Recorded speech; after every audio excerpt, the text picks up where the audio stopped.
आखिर महाभारत के 10 सबसे चतुर व्यक्ति कौन थे? वास्तव में नंबर 1 पर मौजूद व्यक्ति की वजह से हुआ था महाभारत का युद्ध। दोस्तों, आप सभी का स्वागत है हमारे चैनल में। तो चलिए अब करते हैं ज्ञान की बात। वीडियो में आगे बढ़ने से पहले हमारे चैनल को सब्सक्राइब अवश्य करें, साथ ही कमेंट बॉक्स में जय श्री कृष्णा जरूर लिखें। महाभारत का युद्ध मात्र अस्त्रों एवं शस्त्रों के बल पर ही नहीं लड़े गए, अपितु इनके पीछे कई ऐसे रणनीतिकार भी थे जिनके चतुराई के सहयोग से तो संपूर्ण युद्ध का स्वरूप ही बदल गया था। आज हम बात करेंगे महाभारत के 10 सबसे चतुर व्यक्तियों की, जिनके कारण पूरे महाभारत की काया ही पलट गई। तो आइए जानते हैं कौन थे महाभारत के वे 10 सबसे चतुर व्यक्ति। 10वें नंबर पर मौजूद है युधिष्ठिर। युधिष्ठिर एकमात्र ऐसे योद्धा थे जिन्होंने महाभारत युद्ध के अंतिम पल में अपना पक्ष ही बदल दिया था। युधिष्ठिर को जब कौरवों की हार का अनुभव होने लगा तब वह अपना पक्ष बदल दिया। कहते हैं युधिष्ठिर भी एक दासी पुत्र थे जिनका जन्म धृतराष्ट्र के कारण ही हुआ था। युधिष्ठिर कौरवों में से एकमात्र ऐसे योद्धा थे जो कुरुक्षेत्र युद्ध के बाद जीवित बच गए थे। पांडवों के प्रस्थान के पश्चात इनको परीक्षित के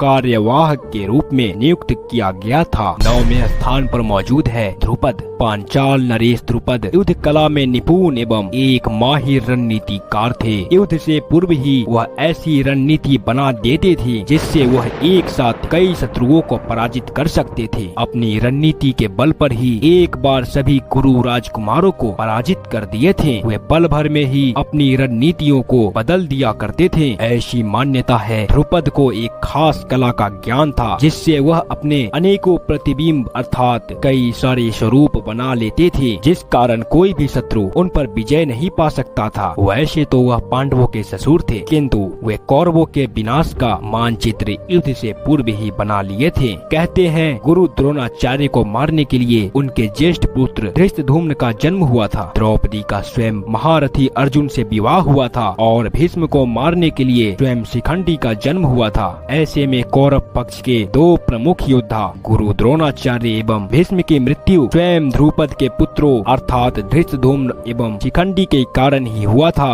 8वें स्थान पर मौजूद है कुंती। महारानी कुंती ने अच्छे से भांप लिया था कि उनके पुत्रों की एकता को बनाए रखने के लिए द्रौपदी का विवाह 5 पांडवों से करना आवश्यक है। यह उनकी बुद्धिमता को ही प्रमाणित करता है। कुंती ने बार बार अपनी बुद्धिमता को दर्शाया था। लाक्षागृह की घटना के पश्चात कुंती ही सभी पांडवों की प्रतिदिन की गतिविधियों का निर्णय लेती थी, चाहे भीम का बकासुर का वध करना हो या युद्ध से पूर्व कर्ण को यह बताना हो कि वो भी पांडवों के ही भाई हैं तथा उनके ज्येष्ठ पुत्र हैं। और अंत में कुंती ने अपने सभी पुत्रों का जीवन दान कर्ण से मांग लिया था। इसी कारण कर्ण ने 5 पांडवों को जीवित छोड़ दिया था, वरना युद्ध में ऐसी कितनी ही परिस्थितियां बनी थी जहां यदि कर्ण चाहते तो नकुल, सहदेव, भीम या युधिष्ठिर का वध कर सकते थे। 7वें स्थान पर मौजूद है सत्यवती, जो महत्वाकांक्षी होने के साथ बुद्धिमान भी थी। विवाह से पूर्व उन्होंने महाराज शांतनु से यह वचन लिया था कि भीष्म के बदले वह उनके पुत्रों का राज्य अभिषेक करेंगे और सत्ता उनके पुत्रों को ही सौंपेंगे। इन्हीं शर्तों के अनुसार इन्होंने हस्तिनापुर की महारानी बनने का अवसर प्राप्त किया। इसी वजह से भीष्म ने आजीवन ब्रह्मचर्य रहने का एक खास प्रतिज्ञा ली और इसी वजह से तो वो देवदत्त से भीष्म पितामह बने थे और उनके पिता शांतनु ने प्रसन्न होकर इनको इच्छा मृत्यु का वरदान दिया था।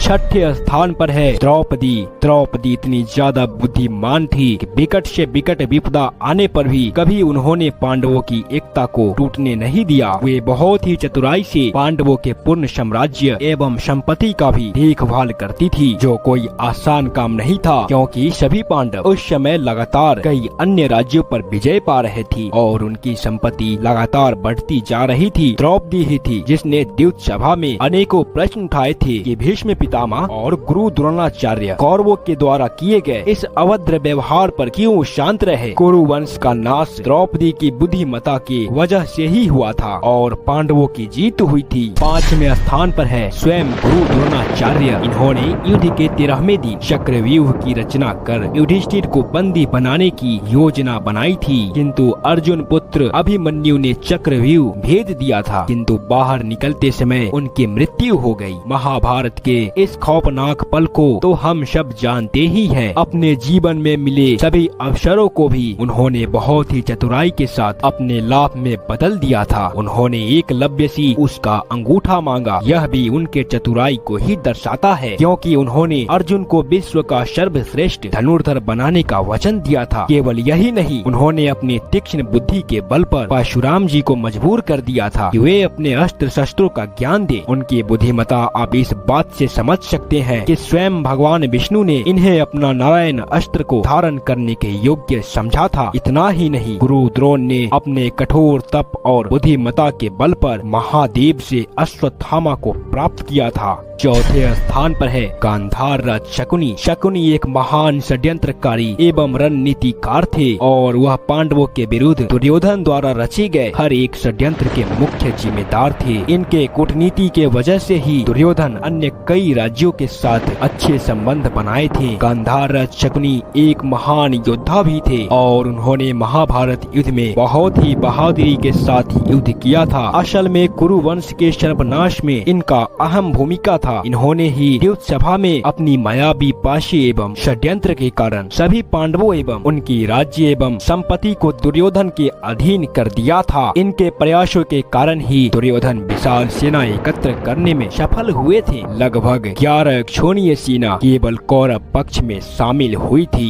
तीसरे स्थान पर मौजूद है स्वयं विदुर, जो एक सिद्धांतवादी व्यक्ति थे। विदुर स्वयं यमराज के अवतार थे। उन्होंने कुरु राज्य के मंत्री के रूप में अपना कर्तव्य निष्ठा पूर्ण निभाई थी। उन्होंने हर एक अवसर पर राजा को उचित सलाह दी थी। विदुर काफी बुद्धिमान भी थे। वे शकुनी के सभी षड्यंत्रों एवं दुर्योधन के सभी योजनाओं को पूर्व में ही भांप गए थे। इसी कारण पांडवों को लाक्षागृह के समय वह पहले ही सचेत कर दिए थे कि दुर्योधन उन सभी का वध करने वाला है। विदुर महाज्ञानी थे, उनके पास ज्ञान की कोई कमी नहीं थी और इसी का परिणाम था कि उनके द्वारा रचित विदुर नीति आज भी कई लोगों को बहुत प्रिय है। उन्होंने धृतराष्ट्र और दुर्योधन को भी कई बेहतर सुझाव दिए थे। यहाँ तक कि उन्होंने दुर्योधन को अपने कुकर्मों के लिए द्रौपदी से क्षमा मांगने एवं युद्ध को टालने के लिए संधि करने का भी सुझाव दिया था, लेकिन उनकी बात किसी ने नहीं मानी। विदुर जानते थे कि युद्ध का परिणाम बहुत ही विनाशकारी होगा, जिससे पूरे कुरु वंश का नाश हो जाएगा। इसलिए वे न ही पांडवों के तरफ से लड़े और न ही कौरवों के तरफ से, अर्थात वे निष्पक्ष रहे।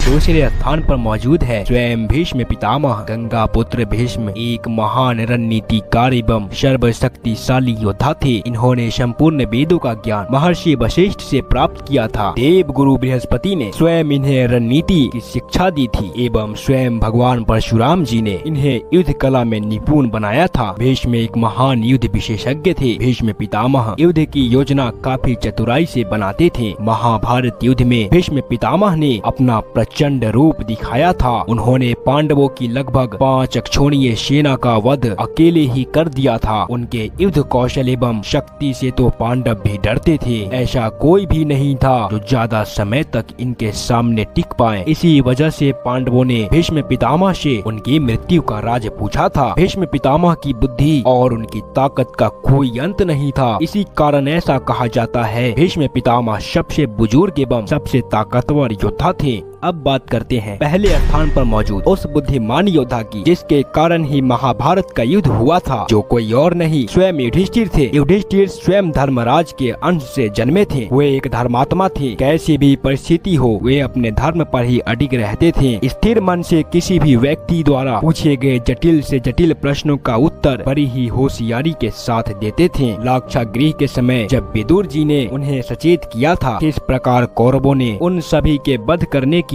योजना बनाई है, तब उन्होंने बहुत ही चतुराई के साथ योजना बनाकर लाक्षागृह से बाहर निकले थे। वे हमेशा अपने चारों भाइयों को बहुत ही चतुराई के साथ मार्गदर्शन किया करते थे और सदा उन पर नियंत्रण रखते थे। लेकिन इनसे एक भूल हो गई जब उन्होंने धर्म की राह पर चलते चलते युद्ध सभा में अपने आप को, सभी भाइयों को एवं द्रौपदी को भी दांव पर लगा दिया, जिस कारण बस महाभारत का युद्ध शुरू हुआ था। तो दोस्तों, यही थे महाभारत काल के 10 सबसे अधिक चतुर व्यक्ति जो आज भी महाभारत के सुनहरे पलों में याद किए जाते हैं। आपके अनुसार इनमें से सबसे अधिक चतुर व्यक्ति कौन थे? कमेंट बॉक्स में हमें अवश्य बताएं। वीडियो अगर आपको अच्छी लगी है तो लाइक करें, हमारे चैनल को सब्सक्राइब करें और ज्यादा से ज्यादा शेयर भी करें। तो मिलेंगे अगली बार एक ऐसी ही खास वीडियो के साथ।